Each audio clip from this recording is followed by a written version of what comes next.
Okay, exercise 1015. So the company extends a lifetime replacement warranty on all units sold. Using past experience, they estimate that 0.5% of units sold will be returned and require replacement at an average cost of $108 per unit. January 1, the balance in their estimated warranty liability account was $15,700. During the year, they sold 3.6 million or 15,200 units. The actual number of units returned and replaced was 77. Okay, Part A. Prepare the entry to estimate warranty liabilities based on the units sold for 2020. Assume the adjustment is made on December 31st. So again, December 31st, we have to estimate the warranty liability.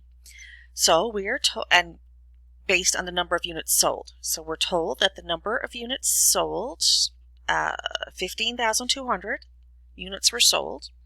They estimate that 0.5% of those units will be returned. So 0.5% of 15,200 is 76. So there's 76 units they expect to be returned. And the average cost of the replacement is $108 per unit. So 76 units times $108 is $8,208. So that's what we're going to record for warranty expense. So we record the expense in the same year that the units were sold. So warranty expense, debit, and then we record the estimated warranty liability as a credit. Then in Part B, record the replacement of the units returned in 2020. So it tells us that the actual number of units returned and replaced was 77. So 77 units were returned at an average cost of $108 each, so $8,316.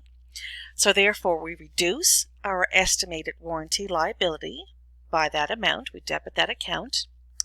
These units were replaced, so we're going to reduce our merchandise inventory by that same amount as a credit. Part C, calculate the balance in the estimated warranty liability account as of December 31st. Well, we started with 15,700. That was the beginning. That was the balance at the beginning of the year. We increased that here in this entry by $8,208, and then we decreased it by $8,316, which gives us a total of $15,592. That's going to be the balance. And in Part D, what is the warranty expense that will appear on the income statement for that year? The warranty expense is what we calculated back up here. The expense for the year is $8,208. And that's it for that question.